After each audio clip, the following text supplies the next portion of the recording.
ತುಂಬ ಖುಷಿ ಆಗುತ್ತೆ 8 ವರ್ಷ ನಂತರ ನನ್ನ ಒಳ್ಳೆ ಫ್ರೆಂಡ್ ಜೊತೆಗೆ ಸಿನಿಮಾ ಮಾಡ್ತಿರೋದು. ಆ್ಯಂಡ್ ಭರ್ಜರಿ ಇಲ್ಲೇ ಮುಹೂರ್ತ ನಡೆದಿದ್ದು ಸಿನಿಮಾ. ಸೊ ಈ ಸಿನಿಮಾ ಕ್ರಿಮಿನಲ್ ಕೂಡ ಇಲ್ಲೇ ಮುಹೂರ್ತ ನಡೀತಿದೆ.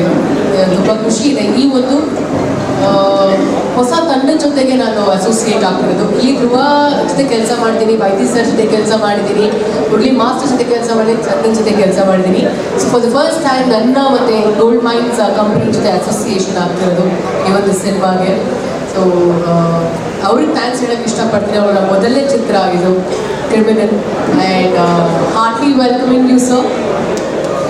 I am welcoming you, heartly welcome to our industry. Full fledged ಆಗಿ ಅವರು ನಮ್ಮ ಸಿನಿಮಾ ಮೊದಲನೇ ಬಾರಿ ಪ್ರೊಡ್ಯೂಸ್ ಮಾಡ್ತಿದ್ದಾರೆ. ಹಾಗೆ ಆ್ಯಕ್ಚುಲಿ ದಾರಮ್ಮ ಜೊತೆಗೂ ನಾನು ಸಿನಿಮಾ ಮಾಡಿದ್ದೀನಿ. ನಾನು 3ನೇ ಚಿತ್ರ ಅಮ್ಮ ಜೊತೆಗೆ ಸಿನಿಮಾ ಮಾಡ್ತಿರೋದು.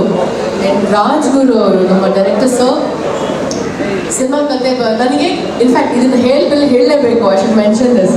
ಫಸ್ಟು ನನಗೆ ಕಾಲ್ ಬಂದಿದ್ದು ಧ್ರುವ ಇಂದ, ಏನು ಮಾಡ್ತಿದ್ಯಾ? ಓಕೆ, ಸಿನಿಮಾ ಮಾಡ್ತಿದ್ದೀನಿ ನಾನು,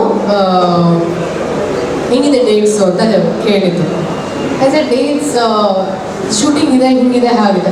I want you to be a part of my film, next ಮಾಡುವಂಥ ಸಿನಿಮಾ. ಯಾರು ಏನು ಯಾವ ಪ್ರೊಡಕ್ಷನ್ ಯಾವ ಡೈರೆಕ್ಟರ್ ಅಂತ ಕೇಳಿಲ್ಲ. I just said yes. ಯಾಕೆ ಅಂದರೆ ನಾನು ಕೇಳ್ಪಟ್ಟಿದ್ದೆ ನೆಕ್ಸ್ಟ್ ಕತೆ ಇದ್ರು ಅವರು ತುಂಬ ಚೆನ್ನಾಗಿ ಸೆಲೆಕ್ಟ್ ಮಾಡ್ಕೊಂಡಿದ್ದಾರೆ.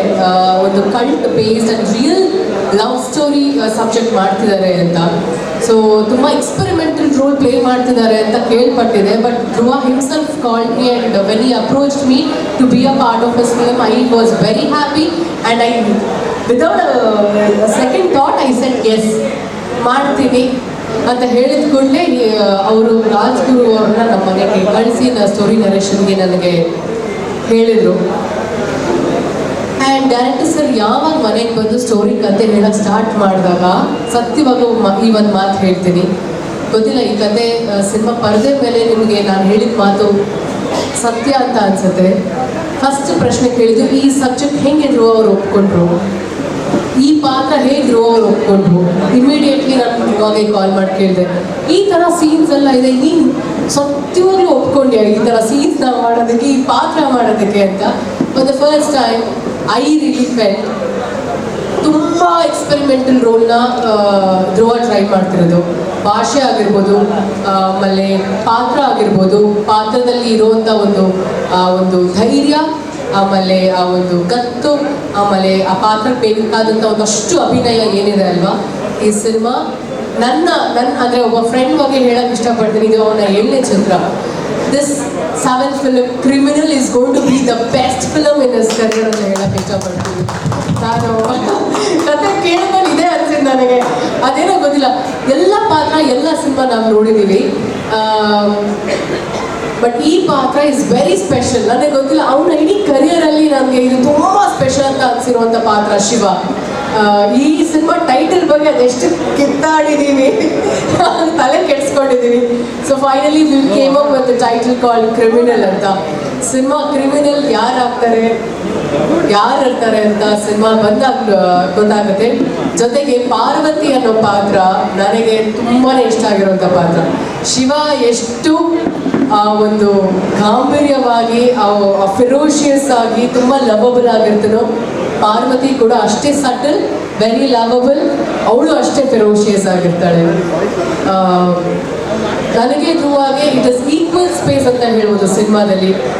ಈಗ ಬರುವಂಥ ಸಿನಿಮಾಗಳು ಹೀರೋಯಿನ್ಸ್ಗಳಿಗೆ 1-2-3 ಹಾಡು, ಒಂದಷ್ಟು 10-12 ಸೀನ್ಸ್ ಸಿಗೋದೇ ಒಂದು ಕಷ್ಟ. ಅಂಥದ್ರಲ್ಲಿ ಫುಲ್ ಫ್ಲೆಡ್ಜ್ ಆಗಿ ಸಿಗುವಂಥ ಪಾತ್ರ ಇದು ನನಗೆ Parvati. Thank you so much director sir. ತುಂಬ ಅದ್ಭುತವಾಗಿ ಸಿನಿಮಾ ಕತೆಗಳನ್ನ ಬರೆದಿಟ್ಕೊಂಡಿದ್ದಾರೆ, ಹಾಗೆ ಪಾತ್ರಗಳನ್ನ ತುಂಬ ಅದ್ಭುತವಾಗಿ ಬರೆದಿದ್ದಾರೆ ಅವರು. ಆ್ಯಂಡ್ ವೈದಿ ಸರ್ ಜೊತೆ ಕೆಲಸ ಮಾಡಿರೋದ್ರಿಂದ ಅವ್ರು ಅದನ್ನು ಎಷ್ಟು ಚೆನ್ನಾಗಿ ಪಿಕ್ಚರೈಸ್ ಮಾಡ್ತಾರೆ ಅನ್ನೋದು ಡೌಟೇ ಇಲ್ಲ. And Chandan composition, I am eagerly waiting ಯಾವ ಥರ ಕಂಪೋಸ್ ಮಾಡ್ತಾರೆ ಅಂತ. ಸೊ ನನ್ನ ಕಡೆಯಿಂದ 100% ಬೆಸ್ಟ್ ವಿಶಸ್ ಇದ್ದೇ ಇರುತ್ತೆ ನಮ್ಮ ತಂಡಕ್ಕೆ. ಸೊ ಇವತ್ತಿನ ಕಾರ್ಯಕ್ರಮದ ಬಗ್ಗೆ ಮಾತಾಡಬೇಕಾದ್ರೆ ಇದು ಈ 12-13 ವರ್ಷದಲ್ಲಿ ನನ್ನ ಕರಿಯರಲ್ಲಿ ಹೊಸದಿದ್ದು. ಈ ಥರ ಕಡ್ಲಿಕಾಯಿ ಪರ್ಸಲ್ಲಿ ಬಂದು ಸಿನಿಮಾ ಮುಹೂರ್ತ ಮಾಡ್ತಿದ್ದಿಲ್ಲ, ಹೊಸ ಫೀಲ್ ಆ್ಯಂಡ್ ಡಿಫ್ರೆಂಟ್ ಎಕ್ಸ್ಪೀರಿಯನ್ಸ್. ನಾವು ಸಿನಿಮಾ ರಿಲೀಸ್ ಆದಾಗ ಇಲ್ಲ ಸಿನಿಮಾಕ್ಕೆ ರಿಲೀಸ್ ಆಗೋಕ್ಕಿಂತ ಮುಂಚೆ ಜನಗಳ ಜೊತೆ ಇಂಟ್ರ್ಯಾಕ್ಷನ್ ಇರುತ್ತೆ. ಮೊದಲನೇ ಬಾರಿಗೆ ಮುಹೂರ್ತದಲ್ಲಿ ಈ ಥರ ಒಂದು ಇಂಟ್ರ್ಯಾಕ್ಷನ್ ಇದೆಯಲ್ಲ ಜನರ ಜೊತೆ, ಅದು ತುಂಬ ಮನಸ್ಸಿಗೆ ತುಂಬ ಖುಷಿ ಕೊಡುತ್ತೆ. ಯಾಕೆ ಅಂದರೆ ವೇದಿಕೆ ಮೇಲೆ ಬಂದಾಗ ಅವರು ನಮಗೆ ರೆಸಿಪ್ರೊಕೇಟ್ ಮಾಡ್ತಾರಲ್ಲ, ಅದು ಕೇಳಿದಾಗ ಒಂದು ಎಕ್ಸ್ಟ್ರಾ ಎನರ್ಜಿ ನಮಗೆ. ಪ್ರತಿಯೊಬ್ಬ ಆರ್ಟಿಸ್ಟ್ಗೂ ಅದೊಂದು ಎನರ್ಜಿನೇ, ಅದೊಂದು ಕಿಕ್. ಅದು ನಮಗೆ ಏನೋ ಒಂದು ಸಂತೋಷ. ಒಂದು ಕೂಗು ಬಿಸಿಲು ಬಂದಾಗ ಹಬ್ಬ ಸದ್ಯ ಇನ್ನು ಬದುಕಿದ್ದೀವಿ ನಾವು ಇಂಡಸ್ಟ್ರಿ ಅಂತ ಅನ್ಸುತ್ತೆ. So thank you so much. ಈ ಒಂದು ಐಡಿಯಾನ ಅಡಾಪ್ಟ್ ಆಮೇಲೆ ಲೈಕ್ ಇಂಪ್ಲಿಮೆಂಟ್ ಮಾಡೋದಕ್ಕೆ, ಅದನ್ನು ತುಂಬ ಚೆನ್ನಾಗಿ ಎಕ್ಸಿಕ್ಯೂಟ್ ಮಾಡೋದಕ್ಕೆ. And Varun is like my brother ಅಂತ ಹೇಳಲ್ಲ, ವರುಣ್ ಅಣ್ಣನೇ. ಅದು he has taken the initiative. ಈ ಒಂದು ಈವೆಂಟ್ನ ಆರ್ಗನೈಸ್ ಮಾಡಿರುವಂಥದ್ದು ನಮ್ಮ ತಂಡ ತುಂಬ ಅದ್ಭುತವಾಗಿ ಪ್ಲ್ಯಾನ್ ಮಾಡಿರುವಂಥದ್ದು. And all the bodyguards, thank you so much. Police ಡಿಪಾರ್ಟ್ಮೆಂಟ್ಗೆ ಥ್ಯಾಂಕ್ಸ್ ಹೇಳಕ್ಕೆ ಇಷ್ಟಪಡ್ತೀನಿ. ಮೀಡಿಯಾ ಮಾಧ್ಯಮದವ್ರಿಗೆ ತುಂಬ ತಾಳ್ಮೆಯಿಂದ ನೀವಿದ್ದು, ಯಾವುದೇ ಥರ ಗಲಿಬಿಲಿ ಆದಾಗೂ ಸ್ವಲ್ಪ ತಾಳ್ಮೆ ತೊಗೊಂಡು ನೀವು ಇಲ್ಲಿರೋದಕ್ಕೆ my sincere thanks to all of you. ಇನ್ನು ಯಾರಾದರೂ ಬಿಟ್ಟಿದ್ರೆ ಕ್ಷಮಿಸಿ. ಆ್ಯಂಡ್ ಅಭಿಮಾನಿಗಳಿಗೆ forever we have to thank. ನಮ್ಮ ಉಸಿರೋವರೆಗೂ ಥ್ಯಾಂಕ್ಸ್ ಹೇಳ್ತಾನೆ ಇರಬೇಕಾಗುತ್ತೆ ನಮಗೆ. Thank you so much. ಗಣೇಶನ ಆಶೀರ್ವಾದ, ರಾಘವೇಂದ್ರ ಸ್ವಾಮಿಗಳ ಆಶೀರ್ವಾದ ನಮ್ಮ ಎಲ್ಲರ ಮೇಲೆ ಇರಲಿ ಅಂತ ಹೇಳಕ್ಕೆ ಇಷ್ಟಪಡ್ತೀನಿ. Thank you so much.